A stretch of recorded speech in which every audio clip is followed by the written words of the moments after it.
Welcome everyone to our Kids Health Spotlight finalist session.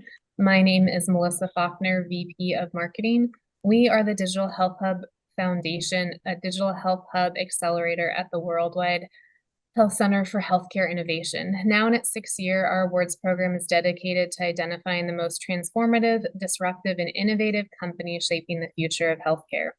This year, out of 1,500 applicants, 300 were named quarterfinalists, and we've narrowed it down to our 150 exceptional finalists.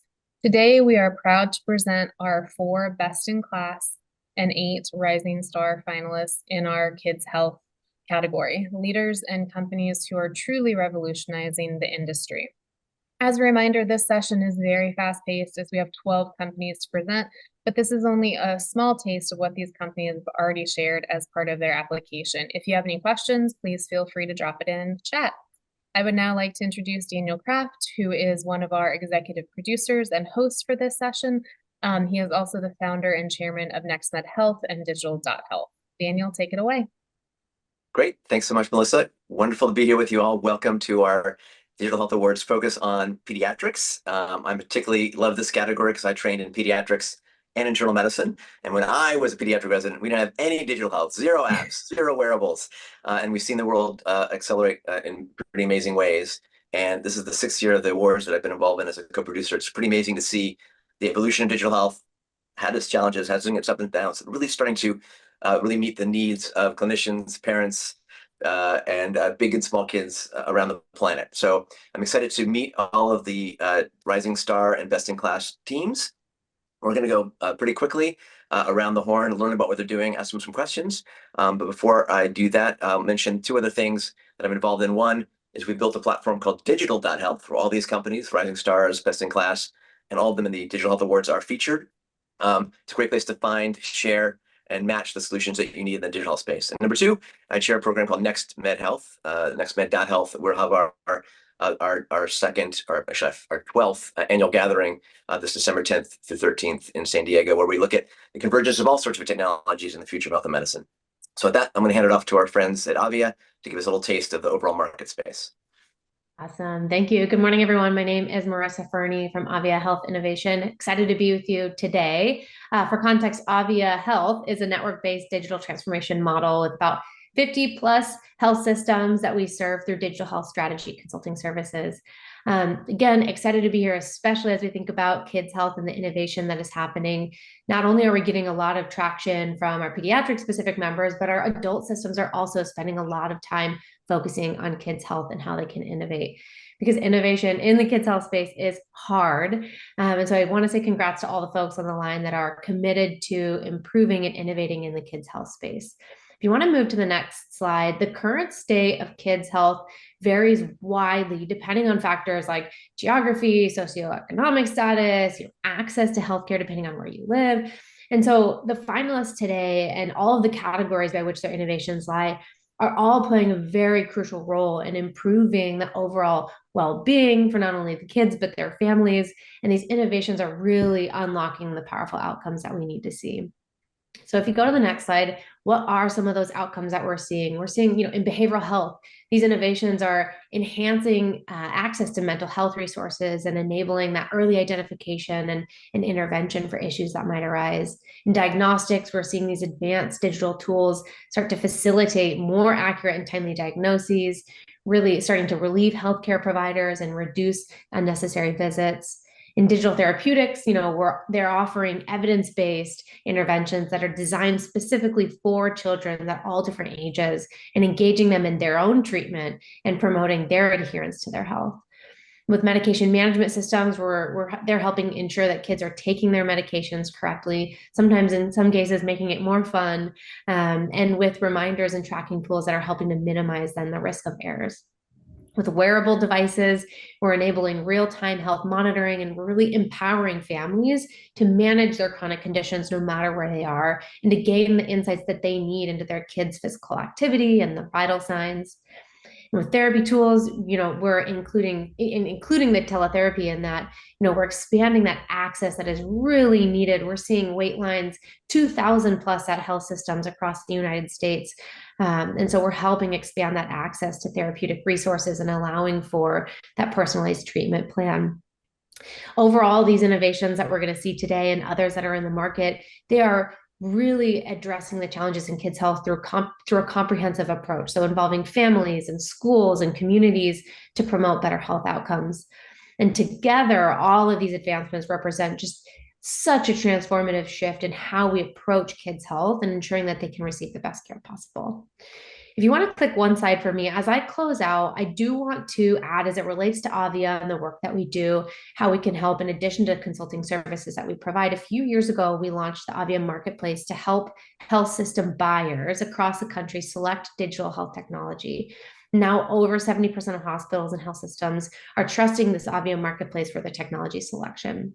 So if you click one more to the last slide here, as we launched buyer intelligence last year or recently for the solution companies like our finalists today to find active buyers. So as a token of our appreciation to the effort that all these companies have put forward in this competition, we have provided free access to buyer intelligence. And so you should receive an email from Melissa regarding the free access from us.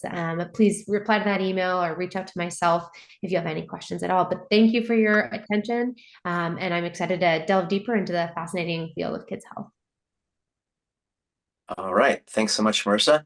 All right. So now we're going to kind of meet the winning companies, about 90 seconds each for them to introduce themselves, what problem they're solving, how they're solving it, what are some of their accomplishments to date. I'll try and ask a smart question to follow on, and we'll go around the horn. We're going to start with our best-in-class companies. These are companies a little more mature than in terms of being around, a little more developed. And we're lucky to hear first from Lindsay from Augment Therapy. Over to you, Lindsay. Hello, everyone. I'm Lindsay Watson. I'm the co-founder and CEO of Augment Therapy. What we do, in short, is we make movement fun. But more importantly, I have spent the last 20 years as a physical therapist working primarily in pediatrics. And the problems we're solving are problems that I actually felt in my own practice, which was really struggling to engage kids in the therapeutic exercises that they needed to do to get better. I wanted to improve the experience for my patients, but also for me as a provider. And so what our software does is we basically combine computer vision, accessible through your phone, tablet, or laptop through your web camera, and we combine that with augmented reality.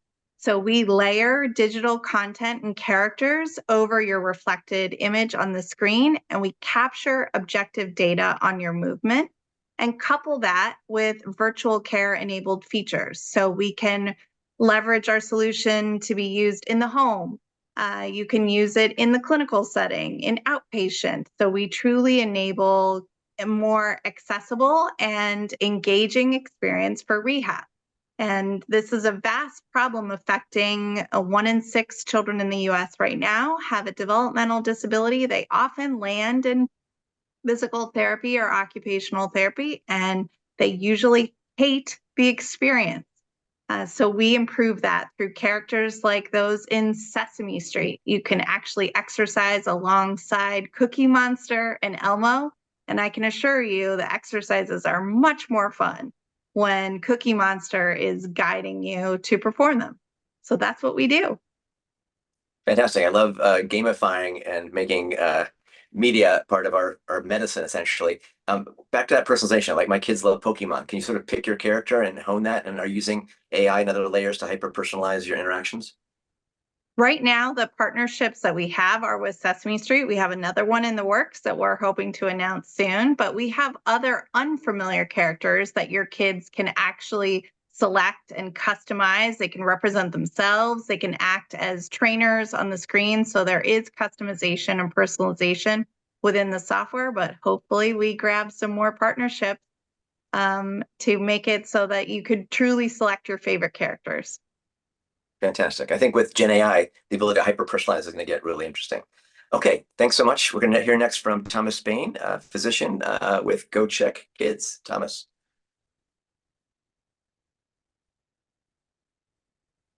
Great. Thanks, Dr. Kraft. Excited to be here on the panel with so many inspiring companies. So I'm also a pediatrician, and Dr. Kraft, like you, trained in pediatrics and internal medicine. So I'm MedPeds, and have had the privilege for the last 2 years of working with GoCheck Kids as Chief Operating Officer. And at GoCheck Kids, the problem that we're solving is one that's very familiar to those who work in pediatrics or in other settings where kids get preventive health screenings. There's a growing number of preventive health screenings that are recommended for children that pediatricians and others like school nurses and Head Start staff are juggling to fit into their assessments. And the visit lengths continue to be compressed and shrink. And so if you look at the recommended schedule, you have like a 30 by 30 matrix of screenings. And so at GoCheck Kids, what we've done is we've taken multiple screening devices that required specialized technology, and we've streamlined them onto a smartphone into a solution that can be used more efficiently in pediatric practices. We started with a vision screening that required an expensive medical camera and made it possible to do that on a smartphone for the first time 10 years ago. We added a vision test that's frequently done incorrectly in pediatric practices and is a big time-consuming test. And we made it where it could be done in a standardized way, again, on the same smartphone platform with a cloud-based portal. And then most recently have added hearing screening, another screening that even if pediatricians have the technology on hand, frequently goes undone because of how much time it takes, and we've made it efficient to do it on the same screening. So that's really the problem we're solving at GoCheck Kids. Fantastic. And you're also not just doing vision, and my pediatrician uses your platform, Dr. Alan Green, but hearing, et cetera. And I also imagine that means you can bring out some of these screen tools outside of the pediatrician's office. Yes. So we're doing hearing screening as well. We launched it this past weekend at the American Academy of Pediatrics conference, so it's new. And yes, it can be used. We have people who use our platform now in Head Starts. They do take these out to the homes to assess children as well. So yes, it can be used outside of the office. And last quick question. I imagine now with the medical selfie of looking at the eyes or the face or hearing with AI again, could you pick up other clinical signs that might be beyond just visual acuity? Yeah. Currently, we don't. However, we know that there are a number of other conditions that many researchers have been looking at the potential of being able to use those images. We know there's a lot of potential, particularly in neurodevelopmental conditions and behavioral health. And so it's an area that we've been watching closely, and we'd be excited to add to the platform in the future. Great. Thanks, Thomas. Next up is QT Medical with Rui Cheng. Thank you, Daniel. It's a pleasure to be here among the outstanding fellow panelists. My name is Rui-Kang Chen. I'm a founder and CEO of QT Medical. I'm a pediatric cardiologist. My patients are babies with heart disease. From my practice, I'm often frustrated from how difficult it is to do a 12-lead EKG on a baby. So there's no EKG designed for pediatric use. So our mission was to make the most kids-friendly ECG and make it widely available and accessible. The initial funding came from the NIH grants, and in 2018, our ECG called PCF 500 was cleared by the FDA for use in adults. In 2022, it was cleared by FDA for use in infants and children. That is medical standard, yet it's so easy that can be used by lay people with no training. The problem we're solving is to prevent sudden cardiac arrest in infants and young athletes by ECG screening. This year, we launched a service called Pediatric Express ECG. It's a mail delivery home ECG test parents can do on their own infants and children. The pediatrician can order this online, and we prepare ECG kit, mail to the parents to do the test on their own baby or their youth who play sports. And ECG gets instantly uploaded to the cloud where our pediatric electrophysiologists can interpret and report and send the results back to the pediatrician. Terrific. And what is the sort of challenges or differences between screening adults with your platform and kids? Well, it's a different disease. So adults mostly is a coronary artery disease, heart attack, and maybe atrial fibrillation. In pediatrics, we are dealing with a different disease pattern. So in young infants, we're dealing with congenital heart disease, and a lot of times long QT syndrome. Long QT syndrome is a genetic mutation that can cause sudden death, and it's linked to sudden infant death syndrome. In young athletes, it's mostly hypertrophic cardiomyopathy, cardiac channelopathy, such as long QT, Brugada, CPVT, these kind of arrhythmic disease. Fantastic. Amazing work. Next up, our last of the Rising Star categories will be Therapy Medical, and over to Alexa Jones. Hi, everyone. My name is Alexa Jones. I'm the founder and CEO of Therapy Medical. Therapy is a pediatric startup, and we're set out to transform neonatal care with our innovative home-based solutions. Our focus is on creating devices that bring hospital-grade treatment into the home. And we're starting with a condition called infant jaundice, which is a condition that affects millions of babies every year in every country of the world. Our first product is called Snuglet, and it's a wearable phototherapy swaddle that treats infant jaundice from the inside of a wearable, both in the hospital and at home. And our goal is to allow parents to treat their baby for this condition, whether they are in the hospital or they're in the comfort of their own home, without compromising treatment quality, and of course, without losing out on that crucial special bonding time during the first few weeks of life. Our goal is to empower families to manage their care at home, and we've done that by creating a hospital-grade device in a wearable format, of course, but in a usable form factor that's easy for non-clinical trained people like parents to effectively use. And our goal with Snuglet and our other platforms is to reduce hospital stays, improve outcomes, and of course, reduce costs due to readmissions for jaundice.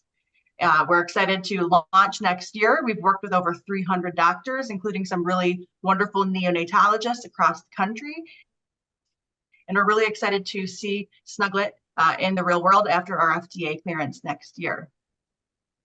Fantastic. Do you have data already on the ability to go from hospital to home, prevent extra days in the hospital, and how dramatically you can lower bilirubin compared to, let's say, the standard lights? So we've worked really heavily with physicians and nurses, both on the actual technical specs of the treatment itself, but also on the usability of the product. So we have a lot of great data that's really building a lot of confidence with physicians that parents can use this product. I think that's one of the missing pieces with other phototherapy equipment that's been around for a really long time. So we're really excited to launch some of our pilots next year. We already have hospitals lined up that are excited to work with us on that. And one of the key things that we aim to focus on and to gather data on over the first period of time is, of course, the treatment time in the hospital, but also the treatment time due to discharging into the home. Great, thanks. It's interesting to see the theme over many of the startups here moving from hospital to home, or how you can do things differently in this digitally enabled virtual age. Our last one, actually, in best in class, didn't mean to miss them, is Bend Health. Let's send it over to Dr. Monica Roots to tell us about Bend Health. Thanks, Dr. Kraft. Hi, everyone. I'm Dr. Monica Roots. I'm the co-founder, president, and chief medical officer of Bend Health, and I'm a child psychiatrist. As we know, there are 71% of counties in the U.S. that don't have a child psychiatrist. In fact, most of the brunt that's being felt today is by the primary care physicians. They are really dealing with the mental health crisis of youth that we see today. 1 in 5 kids and teens experience a mental health concern, but as a mom of 2, I can tell you 100% of kids and teens will experience some sort of stress that they need support for. So we are a national youth mental health service addressing needs for those ages 1 through 25, taking a really family systems approach. So including the caregivers within their care, because as we know, a child is highly dependent on their ecosystem. We have a full spectrum of services to be able to support them. So 3 main things that we try to solve for is access. And we partner directly, very closely with pediatricians and family physicians to be able to get them into care very quickly. But we are also available for about 95 million people through plans, our health systems, employers, and self-pay options.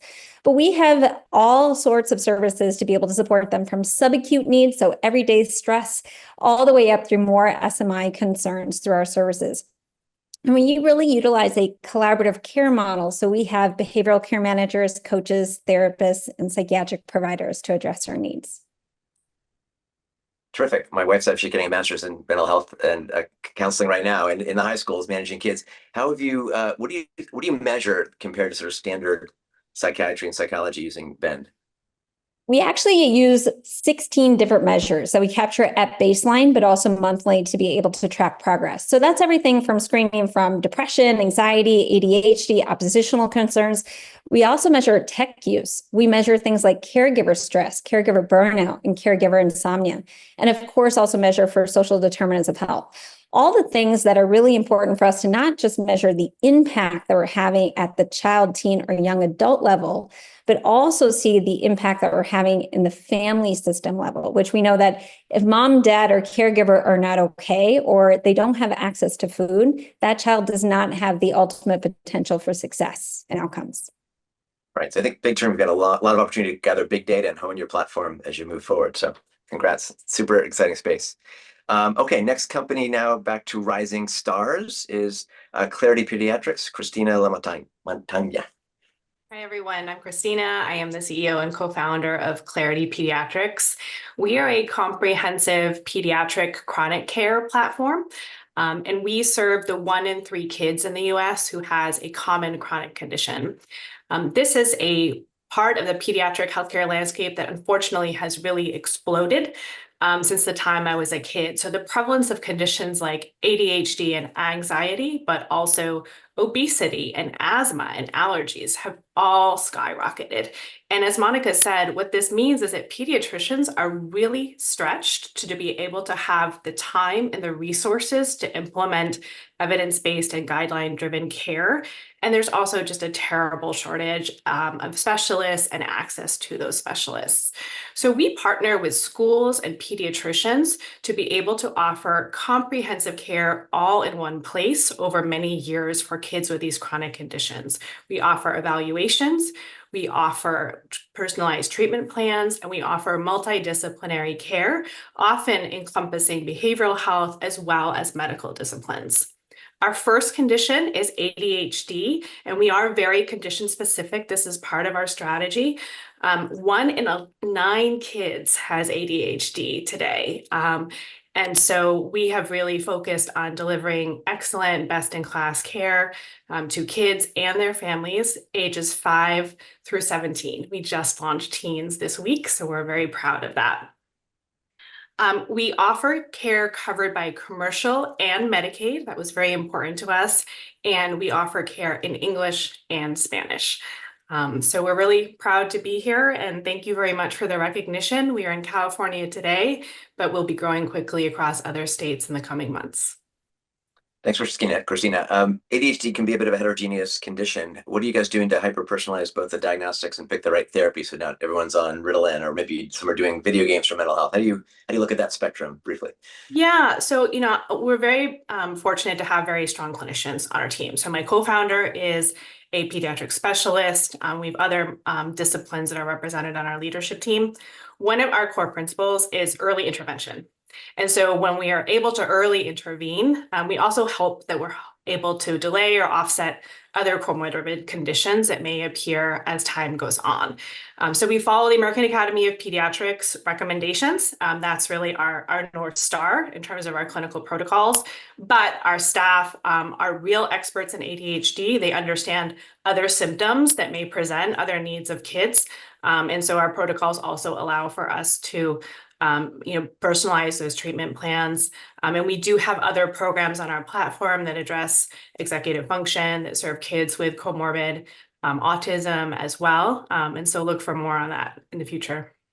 Perfect. Thanks, Christina. Okay, next up in our Rising Stars is from Perfecting Peds, Jenna Quinn. Hi guys, how are you? My name is Jenna Quinn, CEO and co-founder of Perfecting Peds. I've been a pediatric pharmacist for over a decade prior to starting my company, Perfecting Peds. I'm also a mom to 3 little girls that keep me going every day. So the problem that we're trying to solve is that 1 in 3 scripts that are written for a pediatric patient actually contain a medication error. So that's alarming. That's 3 times that of adults. 50 to 75% of prescriptions that are written for children actually are not optimized. Why does this occur? Well, as I see, I have a panel of amazing pediatricians on, but during school, medical school, they usually only do 1 to 2 semesters of pharmacology. And then they're expected when they start practicing as pediatricians to be able to flip from, their core 20 to 30 meds into subspecialist medications. And so once the subspecialist takes over, the pediatrician hands it off. And we're really relying on the retail pharmacies and pharmacists to be that person that owns the entire medication regimen of the children. A lot of people aren't aware that a retail pharmacist, most of them throughout pharmacy school, do not have any exposure to the pediatric population. They have no pediatric pharmacology mandate in pharmacy school.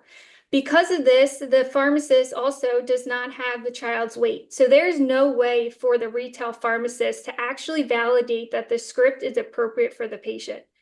Because of this, I formed Perfecting Peds, noticing that in my practice, I was constantly intervening on the child's chronic medications, in addition to my own children, realizing that a lot of scripts need to be optimized. So what I did was, for lack of a better word, put my sales girl hat on and was able to take care of our first 102 kiddos, where we piloted putting this highly specialized pediatric trained pharmacist that did pharmacy school, residency, and peds pharmacology certification, and put them in a longitudinal fashion into the ambulatory care space and the collaborative care team of pediatric patients by way of their caregivers or the patient themselves. What we found was really exciting. It was a 44% reduction of hospital admissions, a average of 13 interventions, and a cost savings of the decrease in total cost of care of $1.1 million in indirect and direct costs for these first children. So what we did, we took that pilot and we pivoted, and now we partner with payers. And really what we focus on is partnering with the caregivers and the patient and following them in both a reactive and proactive fashion, using technology for our reactive CMMs. And we're with them till 24 years of age. Fantastic. Pharmacists have saved my rear end many times on the ward, especially in pediatric hemonc. So thanks for what you're doing. Real quick, short answer, who pays for this? Because it's a big unmet need, but how do you get it paid for into the workflow? Yeah, so we do contract with facilities and providers, but that's how we started. We've turned our model completely to payers. So healthcare plans actually attribute us patients and we enroll them. And like I said, follow them at least 4 times a year, but upwards to 12 times a year, reacting to new medications, changes in social determinants of health, as well as admission, discharge, and transfers. Thank you. All right. Next up in Rising Stars is Waverly Diagnostics and Arna. Hi, everyone. Thanks so much for having us. My name is Arna. I'm the CEO here at Waverly Diagnostics. The problem that we're solving is how hard it is to do virtual care for kids. Kids have a really hard time expressing their symptoms. I have 2 little girls. They could be in the backyard with a broken leg. They'll tell me they have a tummy ache. It's always a tummy ache. And so what that means is that pediatrics is highly reliant on schlepping into the doctor for physical exams and diagnostics. And so what we're doing is we're building a platform of smartphone diagnostics that give you very focused physical exam findings for the main reasons kids go to the doctor, so that instead of schlepping into the clinic, with our diagnostic app, the doctor can then do a virtual visit and get the physical exam finding from the software that we provide. This is software, this is not hardware. So we've done an analysis of CDC data, and we believe that 69% of acute pediatric visits could actually shift into the virtual space with the right physical exam finding via an app in the parent's hand. Earlier this year, we launched the first app in our platform, which addresses the #1 driver of pediatric visits, which is ear infections. It's 30 million visits a year, and with our app, these can be diagnosed over a virtual visit. Our app detects middle ear fluid, and we do that by holding the phone up to the ear, playing sound in the ear, and picking up the reflection of that sound from the tympanic membrane. Now, what's really exciting is now that we've launched, we actually have early data from the field. And what we're finding is that antibiotic stewardship is significantly improved when using our app. So we did an analysis of all the visits that occurred with one of our customers, and only 26.5% of those visits resulted in an antibiotic prescription, whereas 34% of visits resulted in antibiotics prescription nationally. And so that's a great selling point for physicians. They're really excited about it. This is a great convenience factor for parents, a great peace of mind factor for parents, and we've figured out how to make the economics work. So happy to be here today. Great, thanks, Arna. I've been following you guys for a while. Is there any insights you're getting now briefly that when you look in for fluid in the ear, you can start to differentiate viral versus bacterial?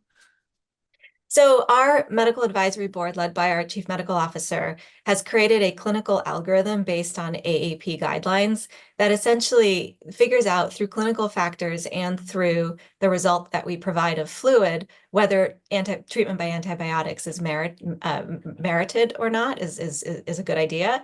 And so, while we are still providing a binary fluid or no fluid result, that doesn't immediately mean it's an ear infection that needs to be treated. The doctor has to look at other clinical factors as well that give clues into whether it is a bacterial infection that needs treatment. Awesome. Thanks very much. Next up is Nen. Tell us something in the oncology space. I'm a pediatric oncologist, so I love this one. Over to Nen.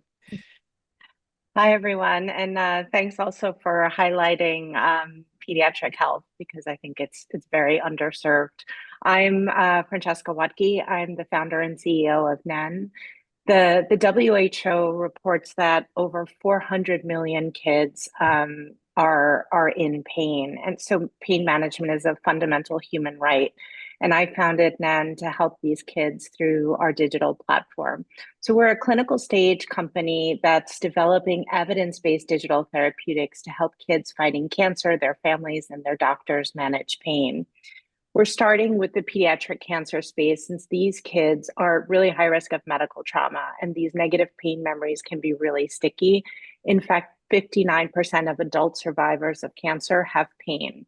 So tackling the psychological aspects of pain is not a nice to have, it's really a necessity, and we need new approaches to manage and modulate pain. There aren't enough therapists to treat these kids, and most families have to wait about 12 months before getting in. We could use digital solutions to bridge this access gap, but very few solutions are built specifically for kids, and that's exactly what we're endeavoring to do. Kids matter, and we're committed to kids. We're addressing pain management through play by leveraging gamification of cognitive behavioral therapy to modulate pain and improve their overall outcomes and well-being. We launched earlier this year, which was really exciting, in the US, UK, Spain, and Portugal in English, Spanish, and Portuguese. And we're excited to continue expanding across the US and Europe. Thanks. Can you give us a real quick vignette about how a pediatric oncology patient would use NEN? Yeah, so it's a game that they play. We've created virtual companions that help guide them through the journey through NEN. NEN is a world.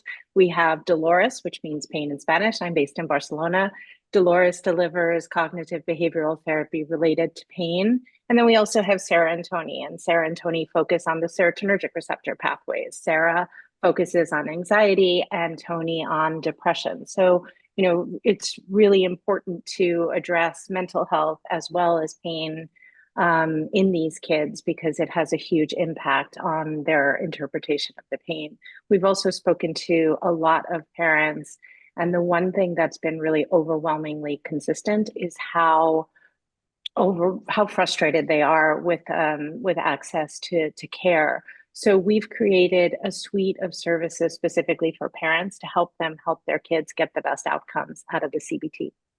Awesome. Gamification of care, really important. Next up, we're going to hear from Pig Pug Health. Over to Anna. Hello, everyone. I'm thrilled to be here among the finalists. I'm Anna. I'm a co-founder of Pig Pug Health, and I'm a neurosurgeon. And as a doctor, I believe that our health, especially brain health, is the biggest value in our life. But according to the United States current national survey on drug use and health, there are about 4 million of people aged 12 and above who has CNS stimulant use disorder, including prescription stimulant use disorder. I mean, amphetamine drugs like Adderall, Ritalin, and so on. And there are about 6 million of kids in the United States with ADHD and about 2 million of kids with ASD.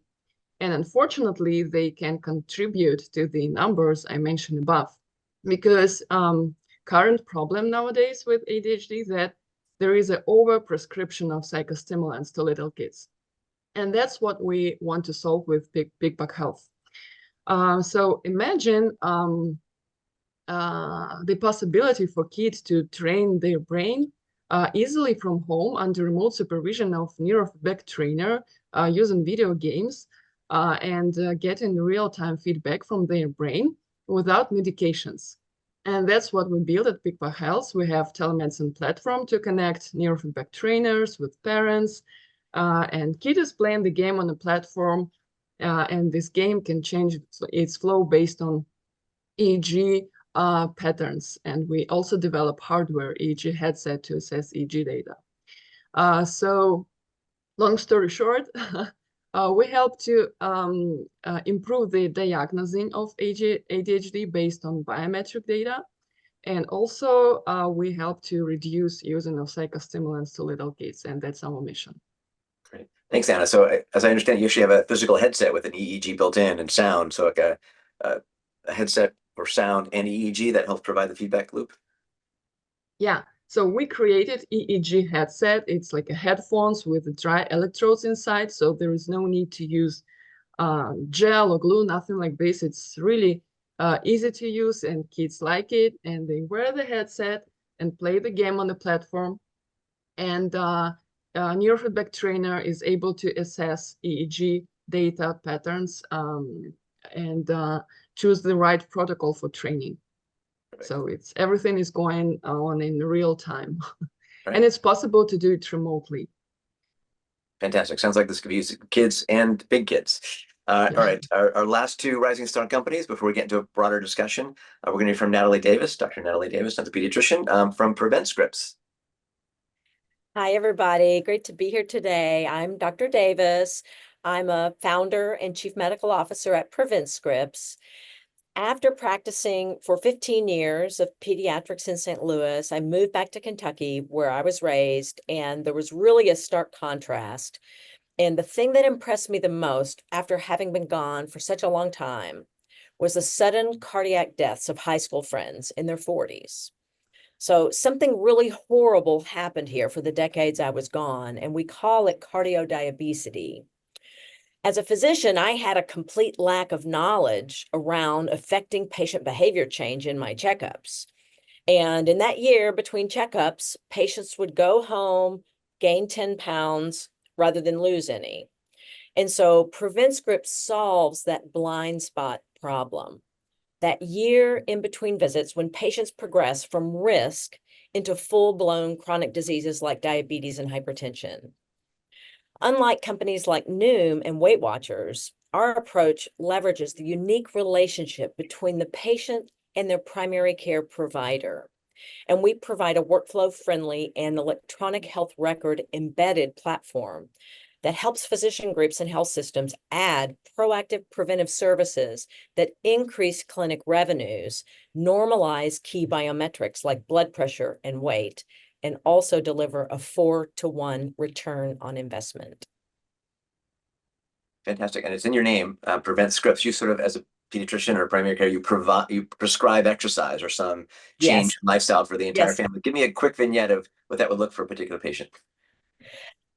Let me give you an example, a good example. This is Jesse, who is a construction worker in Clarksville, Tennessee. Jesse came in to our customer's clinic in February. He filled out our preventive assessment, took him 3 minutes, and he found he was at high risk. You know, we color code his diabetes risk and his weight and his blood pressure in our mobile interface. And he was diagnosed with sleep apnea and morbid obesity. He filled out the survey in subsequent visits, and then in July, he pulled the trigger and enrolled in Prevent Scripts, downloaded our app. And over the course of that year, he utilized our program, connected scale, tracking in our mobile app, and he picked Eat Less Sugar as his primary goal. And he filled out our surveys, checking in on how he was doing with eating less sugar. We utilized the 5A preventive counseling approach. And over the course of that year, he did his visits with his provider, monthly remote monitoring visits. And in a year, Jesse had lost 80 pounds, normalized his blood pressure, his blood sugar, and his weight by 22%. And interesting thing about Jesse, his provider tried to prescribe him GLP-1 drugs and was denied and had to do an authorization and had to do an authorization again. And by the time his provider got around to, by the time that his insurance company got around to the GLP-1 drug prescription, he had already lost 100 pounds and felt like he could do it on his own. Right. Behavior change is the best medicine. Okay. Or proactive preventive medicine. All right. Last but not least, from Novocyte is Ron Yam. Over to you, Ron. Hi, hi guys. Nice to meet you, everybody. So yeah, I'm the co-founder and CEO of Novocyte, Ron Yam. And at Novocyte, we provide digital solutions for pediatric vision care based on eye tracking technology. We're actually active in 3 different segments of this market. The first one is diagnostics, where we have our EyeSwift Pro diagnostic device that is running many vision tests, like deviation between the eyes, even reading analysis. This device is CE marked in Europe. And then for treatment, we have our CureSight lazy eye treatment device. It's our flagship product that is actually approved both in Europe, US, and now a few weeks ago also in China. The way that it works, so maybe lazy eye, a few words about lazy eye. It's a condition that affects about 3% of the population that didn't cause a vision loss in children. Left untreated, it would impact most of the quality of life aspects such as coordination, reading ability, even road safety. And the gold standard treatment for lazy eye hasn't changed for centuries, and this is patching over the strong eye in order to force the brain to work with the weak eye. But it's very easy to understand that patching suffers from very low compliance. Kids hate the patch, they refuse to put it on, or even, quit at the middle of the treatment. So what we developed is a digital device. It's a device that is shipped to the home of the patient. It has an eye tracker inside the device. And the kids are watching any content that they like from the internet over the device, such as Netflix, YouTube, Disney, whatever they like to see. And what we're doing at the background is we separate the images to the 2 eyes, and then on the strong eye channel only, we blur the center of vision according to the momentary gaze position. So we follow the eyes and we always blur the center of vision of the strong eye. And this way, we encourage the brain to first start working with the amblyopic eye, but also to combine the 2 images together and create binocularity and stereoscopic vision. And this device was launched last year in the US. It is already being prescribed by over than 400 physicians, over 1,500 patients already referred to the treatment. And we are very happy and proud of this product. And the last one is for prevention of short-sightedness, myopia. So myopia is a global epidemic impacting about 3 billion people today, estimated to impact more than half the global population by 2050. And the reason for that surge is the way of life, the change of way of life. Kids today, instead of playing outside in sunlight, they are indoors looking at close by screens. And this is really stimulating the growth of the eyes to be too long. So the eye is too long. This is short-sightedness and myopia. And if it's not treated on time, or if the process is not slowed down, then at a later stage, the risk of getting very serious eye complication is rising dramatically. So we are now developing, it's in our pipeline, a software-only solution based on the camera of the device. So it's an eye tracking based over the camera. And it will do a digital image processing over the content, whatever the kid is watching in any consumer electronics device, which will protect the vision of the kids through their childhood and teenage years. So this is currently starting clinical studies. Thank you. Amazing. Yeah, the eyes are the window to the soul. I know there's some other interesting companies as well that can look for neurologic conditions. Are you able to pick up any other diagnostics based on eye movement that are beyond treating myopia or lazy eye? Yeah, so for instance, when we are doing reading tests, we can also pick up things that are connected to vision, like lazy eyes, deviation between the eyes, or just the need for glasses, or we can say it's not a vision-related issue, so it's either an ADHD problem or even dyslexia. Usually we're not going even deeper. This could be done, in the future, but now we're just, overriding either it's a binary, either it's a vision issue, it's a non-vision issue, and then we would tell the kids, the family, you should go and see a specialist. Okay. Fantastic. Thanks, Ron and Katsumaya. So we've got 15 minutes left roughly for an interactive discussion, which is hard with 12 plus amazing companies. So I'll ask you to keep your answers relatively short, like 30 seconds. and use the hand raise feature. But as we know, again, I'm trained in pediatrics and internal medicine, but we've also seen a dearth of solutions in the pediatric space where they don't get adopted or paid for, just like in the challenges across the adult world. What lessons have you learned that are unique to getting solutions out into the kids space, whether it's a pediatrician, physical therapy, and beyond? Any kind of quick lessons or insights from anybody? Raise your hand if you want to start, or just jump in. And I can't see everybody, so someone be brave and give me an answer. I have an idea of how we did it at PreventScripts. I have found that for providers, they really want to have a discrete return on investment on your product, and they want that return on investment to happen fast. And so for our product, we managed to take a variety of CPT codes that pediatricians and family medicine doctors use in their day-to-day practice that are prevention related, and match the features of our product to those codes. That enabled us to create financial pro formas for our customer prospects that will show them using our platform.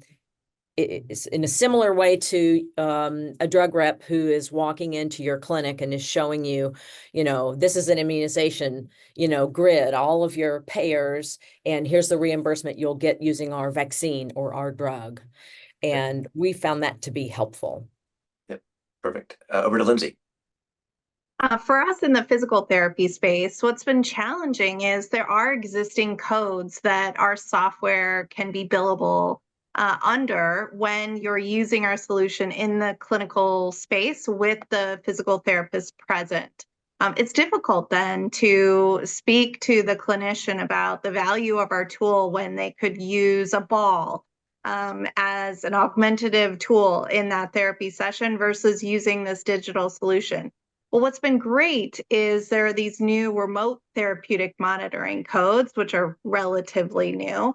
But one of the challenges we've had is educating the therapy community about access to these codes and using them in their practice.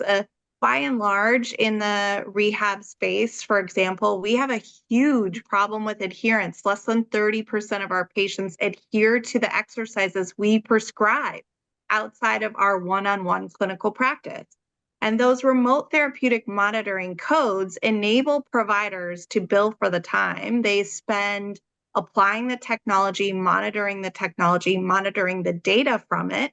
And then these patients are empowered by the fact that they know those providers are watching the data around their performance. And so it's a win-win. But it's challenging to educate the community about these codes and billing them for the services that they're using, like augment therapy. Yeah, 100%. It's all about incentives, understanding that the alignments are there, new CPT codes, and also educating the regulators and folks who set the codes and reimbursement elements. Great. Thanks, Lindsay. Over to Jen. Thank you so much. So similar to what Natalie said, basically for us, it was showing basically our ROI, just as she said, but using pharmacoeconomic analysis, which is something I didn't really know I'd even need and didn't pay much attention to in school, but it's just so important because it's attaching the dollars and senses to what you're doing. Although my ultimate goal as a clinician is optimize the child's quality of life through optimize med management, what speaks to the payers and the health plans and the people who are making the monetary decisions a lot of times is knowing that you're going to drive down the total cost of care or have a decent ROI of over 3 to 1. Another thing that we've been able to do here is I will advocate we're all pediatrics. The caregivers and the patients can be our biggest allies.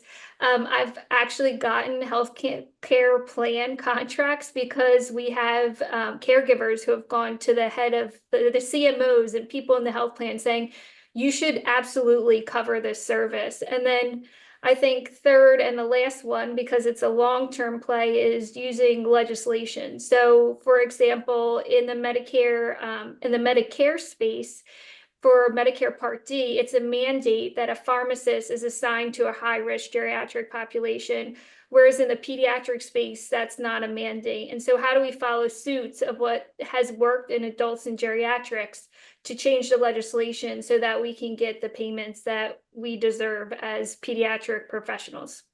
Right. You need to start a new lobby. Great. Thanks, Jenna. Over to Arna at Waverly DX. So agree 100% about all the answers around the economic ROI. It's really hard to launch a product that doesn't help providers make more money, in essence, just given the dynamics of our system.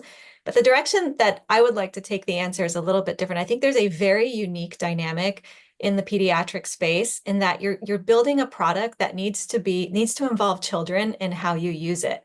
So you need to design the product so that children and parents can use it really effectively together. And that's a very different process and a very different approach than designing a product that parents use themselves or adults use themselves, right? Because you don't have the issues around compliance and, fear that children may have when it comes to some of the devices that are here today. And so what we've done, for example, is we've designed our app interaction so that parents can actually have kids involved and the kids can press the buttons. And what we've seen is that when kids get to, press the big button to start the test, when it's in their control, that completely changes the dynamics. And so that human-centered design to make the product work between kids and parents or providers and kids is absolutely critical to drive adoption of pediatric products. Yeah, a little less scary than having the otoscope when you have a phone camera for looking in your ear. Probably you can gamify that process too, I imagine. Okay, thanks. Over to Monica. Thanks. Yeah, one of the biggest issues in mental health that many of the pediatricians on this line probably know is coverage of mental health care. And especially given that a lot of kids are on Medicaid. So one of the biggest things that we wanted to do when we approached health systems was be able to utilize a code that was nicely covered for the majority of their patients. And so in 2019, collaborative care codes were approved by CMS, and those are the main codes that we utilize. Because when we go then to a health system, if that PCP is credentialed with an insurance company, that service is covered. So therefore, the pediatrician does not have to navigate, does this insurance be covered by Bend or is this one? And that really has been a huge unlock for us. Though, because it is new, it requires education and really being able to support their billing departments. So that has been our challenge, but also our fight, because we know that we want these kids to be able to get the access they need. Great. Codes and everything, so critical, but hard to track. Rui, over to Rui. Yeah, so I would tell you about our challenges. Doing the EKG screening for kids and for adults are quite different. That adults make a decision on their own versus kids, the decisions are made by parents. A lot of times there are a lot of logistic issues and how to get that access to. So we designed our ECG to be able to use at home by parents to their screening, and also to be able to use in school. So in adults, you'll go to a doctor's office and you'll go to a workplace to get an EKG done. But in kids, this has to happen in where the kids are, which are mostly home or in school. So we have conducted a clinical trial to show that parents can do their own EKG test at home, and we can send an EKG to get these kids screened for babies for long QT syndrome or young athletes playing sports for any risk of sudden cardiac arrest.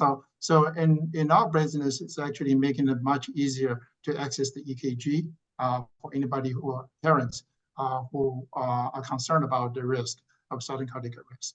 Great. Over to Thomas and then to Anna. Thomas. Yes, I would say, echoing what Dr. Root said, we have certainly found that part of the secret to being able to innovate effectively in bringing digital technology to pediatrics and to pediatricians is when you can combine that with a code that's already reimbursed. And what we found with the vision screening codes is that we actually have seen over the last several years significant adoption of these codes as recommendations were strengthened by commercial payers, but we still have a good bit of disparity of adoption in state by state and Medicaid. So across the US, still a considerable percentage, nearly half of kids don't get their vision screenings, but that's not randomly distributed. The kids that are most likely to have vision impairments that will be missed, as well as most least likely to get screened, are kids who are on Medicaid. And we still have a number of states where Medicaid, just based on how slow the policy machines work, haven't updated their payment codes yet. So we've had to choose, you're a small company, you have limited resources, but we've had to choose at times to also engage in some state level advocacy, trying to educate, state Medicaids and others, because we hear from pediatricians that that's, one of their biggest barriers to adoption in those states is that Medicaid just hasn't gotten on the bandwagon yet with covering a recommended screening. Great. Got 4 minutes left. We're going to Anna, Francesca, and we'll do a bit of a wrap. Anna. Yeah, I wanted to add that working with kids as patients, the content is very important for engagement and better compliance. And video games-based treatment had become very, very popular nowadays for mental health issues treatment, but and investors usually prefer software solutions in this field, but software alone is not enough, and that's the challenge. To make a truly lasting impact, there is a need to combine software and biometric data integration. And I think that it's crucial to create personalized and effective treatment using hardware and software synergy. And that's what we're trying to push. Great. I think, Francesca, you had some thoughts. Yeah, no, I just want to pick up on what you said, Anna, and also what you said, Arna, about design. It's so important for platforms within the pediatric space to be really fun and engaging for kids. We've spent a really long time, and right from the beginning, having our kid advisory board, our NEN testers, because who better to tell us about the product than the kids themselves who are going to be using them. So, that's, I think, one of the biggest challenges with designing and developing solutions for kids. Kids aren't one thing. There's a spectrum between infancy and adulthood. So figuring out what age range you're going to be focused on. Lindsay, you were saying you have partnerships with Sesame Street, which is great for the littles. They can really relate to that.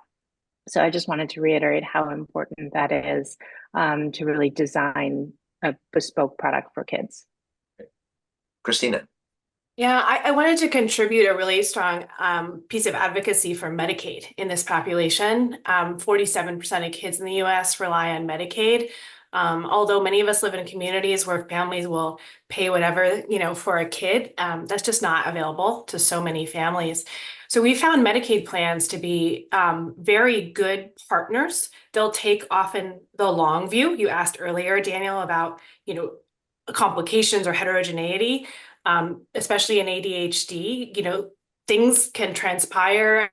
Kids don't graduate from high school. Kids have more trouble with the law at times, and they can take a very long-term view on how to pay for and support comprehensive care. Back to pediatricians, though, one of the most significant unlocks we've had in growing our business has been to accept Medicaid coverage. Pediatricians recognize how significant that is and how meaningful it is to their population. And so every time we're able to add a Medicaid plan, it really helps us grow the business dramatically. And as a founder, that's wonderful, to grow your business aligned with really increasing access to families that have the least access.